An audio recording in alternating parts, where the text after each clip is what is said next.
Big ಬಾಸ್ನ ಮಾಜಿ ಸ್ಪರ್ಧಿಗಳ ಮಧ್ಯೆ ಈಗ ಪೋಸ್ಟ್ ವಾರ್ ನಡೀತಾ ಇದೆ.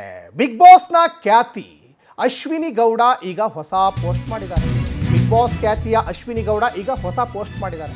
ಕನ್ನಡ ಪರ ಹೋರಾಟಗಾರ್ತಿ ಪೋಸ್ಟ್ಗೆ ಕೌಂಟರ್ ಪೋಸ್ಟ್ ಕೊಟ್ಟಿದ್ದಾರೆ. ಇದು ಯಾವ ಪ್ರಾಣಿ ಪರಿಚಿರಬಹುದು ಅಂತ ಅಶ್ವಿನಿ ಪೋಸ್ಟ್ ಮಾಡಿರುವಂಥದ್ದು. ಇದು ಕನ್ನಡ ಪರ ಹೋರಾಟಗಾರ್ತಿ ಪೋಸ್ಟ್ಗೆ ಕೌಂಟರ್ ಕೊಟ್ಟಿರುವಂಥದ್ದು ಅಶ್ವಿನಿ. ಇದು ಯಾವ ಪ್ರಾಣಿ ಪರಿಚಿರಬಹುದು? ಇದು ಅಶ್ವಿನಿ ಪೋಸ್ಟ್ಗೆ ಶ್ವಾನ ಬಗಳುವ ಶಬ್ದವನ್ನು ಎಡಿಟ್ ಮಾಡಿ ಹಾಕಲಾಗಿತ್ತು. ಅಶ್ವಿನಿಗೆ ಕೌಂಟರ್ ಕೊಟ್ಟು ಚೈತ್ರ ಕುಂದಾಪುರ ಪೋಸ್ಟ್ ಹಾಕಿದ್ರು. ದೊಡ್ಡ ಮನೆಯಲ್ಲಿ ಟಾಸ್ಕ್ ಸಂದರ್ಭದಲ್ಲಿ ಪರಸ್ಪರ ಪರಿಚಿಕೊಂಡಿದ್ರು. ಇದೀಗ ಮತ್ತೆ ಮುನ್ನೆಲೆಗೆ ಬಂದಿದೆ ಪರಸ್ಪರ ಪರಿಚಿತ ವಿಚಾರ. ಮೊದಲು ಇಂಗ್ಲಿಷ್, ಬಳಿಕ ಕನ್ನಡದಲ್ಲಿ ಅಶ್ವಿನಿ ಪೋಸ್ಟ್ ಮಾಡಿದ್ದಾರೆ. ನಾವು ಕನ್ನಡ ಶಾಲೆ ಮಕ್ಕಳು ಅಂತ ಚೈತ್ರ ಕುಂದಾಪುರ ಕೌಂಟರ್ ಕೊಟ್ಟಿದ್ದಾರೆ. ಸಹಜವಾಗಿ ಬಿಗ್ ಬಾಸ್ ಮನೆ ಒಳಗಡೆ ಕಲಹಗಳು, ಜಗಳ ಎಲ್ಲವೂ ಕೂಡ ಇರ್ತದೆ. ಯಾಕಂದರೆ ಅದೊಂದು ಆಟವನ್ನು ಆಟದ ರೀತಿಯಲ್ಲೇ ಮನೆ ಒಳಗಡೆ ಆಡ್ತಾರೆ. ಮತ್ತು ಹೊರಗಡೆ ಬಂದಾಗ ಸಾಕಷ್ಟು ಜನ ಫ್ರೆಂಡ್ಸ್ ಆಗಿದ್ದಾರೆ. ನೋಡಿ, ಇದು ಕಳೆದ ಸೀಸನ್ನ ಸ್ಪರ್ಧಿಯಾಗಿದ್ದರು ಯಾರು? ಚೈತ್ರ ಕುಂದಾಪುರ. ಈಗ ಅದರ ಒಂದು ಗಲಾಟೆ, ಘರ್ಷಣೆಗಳು, ಅದು ಮನೆಯಿಂದ ಹೊರಗಡೆ ಬಂದ ಮೇಲೂ ಅದನ್ನು ಮುಂದುವರಿಸ್ಕೊಂಡು ಹೋಗ್ತಾ ಇದ್ದಾರೆ. ಅಂದರೆ ಇದು ಏನು ಅರ್ಥ? ಇದು ಮನೆ ಒಳಗಡೆ ಸಹಜವಾಗಿ ಟಾಸ್ಕ್ ಇರ್ತದೆ, ಅದೊಂದು ಎಂಟರ್ಟೈನ್ಮೆಂಟು. ಜೊತೆಗೆ ಮನೆ ಒಳಗಡೆ ಯಾರ್ಯಾರು ಸ್ಪರ್ಧಿಗಳಿರ್ತಾರಲ್ಲ ಅವರ ರಿಯಲ್ ಫೇಸನ್ನು ಜನತೆ ಮುಂದೆ ವ್ಯಕ್ತಪಡಿಸುವಂತಹ ಒಂದು ಬಹುದೊಡ್ಡ ಕಾರ್ಯಕ್ರಮವೇ ಬಿಗ್ ಬಾಸ್.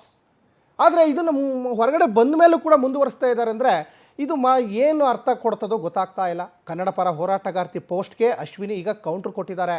ಇದು ಯಾವ ಪ್ರಾಣಿ ಪರಿಚಿರ್ಬೋದು? ಜೊತೆಗೆ ನೋಡಿ, ಎಡಿಟ್ ಮಾಡಿ ಆ ನಾಯಿ ಬೊಗಳುವಂತಹ ಸನ್ನಿವೇಶವನ್ನೆಲ್ಲ ಅದಕ್ಕೆ ಹಾಕಿದ್ದಾರೆ. ಜೊತೆಗೆ ಒಂದು ಕಡೆ ಈಗ ನಾನು ಕನ್ನಡ ಪರ ಹೋರಾಟಗಾರ್ತಿ ಹಾಗೆ ಹೀಗೆ ಅಂತೆಲ್ಲ ಸಾಕಷ್ಟು ಚೈತ್ರ ಕುಂದಾಪುರ ಈ ಹಿಂದೆ ಎಲ್ಲ ಸಾಕಷ್ಟು ಭಾಷಣಗಳನ್ನು ಮಾಡಿದರು. ಅದಾದಮೇಲೆ ಥರ್ಡ್ ರನ್ನರ್ ಅಪ್ ಆಗಿ ಕೂಡ ಅಶ್ವಿನಿ ಗೌಡ ಸಾಕಷ್ಟು ಜನರ ಮನಸ್ಸನ್ನು ಗೆದ್ದಿದ್ರು. ಈಗ ನೋಡಿದರೆ ಒಂದಿಷ್ಟು ಚೈತ್ರ ಕುಂದಾಪುರ ಮತ್ತು ಅಶ್ವಿನಿ ಗೌಡ ನಡುವೆ ಈ ಒಂದು ಟಾಕ್ ವಾರ್ ಏನಿದೆಯಲ್ಲ, ಇದು ಸಾಕಷ್ಟು ಈಗ ಪೋಸ್ಟ್ ವಾರ್ ಆಗಿ ಕನ್ವರ್ಟ್ ಆಗ್ತಾ ಇದೆ. ನಾವು ಕನ್ನಡ ಶಾಲೆ ಮಕ್ಕಳು ಅಂತ ಚೈತ್ರ ಕುಂದಾಪುರ ಕೌಂಟ್ರ್ ಕೊಟ್ಟಿದ್ದಾರೆ ಅಶ್ವಿನಿಗೆ. ಇನ್ನು ಸಾಕಷ್ಟು ಕಲಹಗಳು ಸಹಜವಾಗಿ ಇರ್ತವೆ. ಬಿಗ್ ಬಾಸ್ ಅಂದಾಗ ಕಲಹಗಳಿರಬೇಕು, ಗಲಾಟೆ ಇರಬೇಕು, ಕಾಲೆಳೆಯೋದಿರಬೇಕು, ಪರಸ್ಪರ ಸ್ನೇಹ ವಿನಿಮಯ ಮಾಡುವಂಥದ್ದು ಕೂಡ ಇರಬೇಕು. ಆದರೆ ಇದೀಗ ಬಿಗ್ ಬಾಸ್ ಅಲ್ಲ, ಇದು ಬಿಗ್ ಬಾಸ್ನಿಂದ ಹೊರಗಡೆ ಬಂದಿದ್ದಾರೆ, ರಿಯಲ್ ಲೈಫ್ ನಡೆಸ್ತಾ ಇದ್ದಾರೆ. ರಿಯಲ್ ಲೈಫಲ್ಲಿ ಒಳಗಡೆ ಇದ್ದಂತಹ ವೈಷಮ್ಯಗಳನ್ನು ಈಗ ಮತ್ತೆ ಕೆದಕುವಂಥ ಪ್ರಯತ್ನಕ್ಕೆ ಮುಂದಾಗಿದ್ದಾರೆ, ಗೊತ್ತಾಗ್ತಾ ಇಲ್ಲ. ಈ ಬಗ್ಗೆ ಸಾಕಷ್ಟು ಡೀಟೇಲ್ಸನ್ನು ನಮ್ಮ ಫಿಲ್ಮ್ ಬ್ಯೂರೋ ಹೆಡ್ ದೀಪಿಕಾ ಕೊಡ್ತಾ ಹೋಗ್ತಾರೆ. ದೀಪಿಕಾ, ಬಿಗ್ ಬಾಸ್ ಅಂದರೆ ಸಹಜವಾಗಿ ಅಲ್ಲಿ ಆಟ ಇರುತ್ತೆ, ಕಾಲೆಳೆಯೋದು ಇರುತ್ತದೆ, ಪರಸ್ಪರ ಗಲಾಟೆ, ಘರ್ಷಣೆ ಎಲ್ಲವೂ ಕೂಡ ಇರ್ತದೆ. ಆಟವನ್ನು ಆಟದ ರೀತಿಯಲ್ಲಿ ನೋಡಬೇಕು. ಬಿಗ್ ಬಾಸ್ ಸೀಸನ್ ಮುಗೀತು. ಈಗ ಅಶ್ವಿನಿ ಗೌಡ ಮತ್ತು ಚೈತ್ರ ಕುಂದಾಪುರದ ಕಿರಿಕ್ ಏನಿದು? ಯಾತಕ್ಕೋಸ್ಕರ ಈ ಪೋಸ್ಟ್ ವಾರ್ ನಡೀತಾ ಇದೆ ದೀಪಿಕಾ?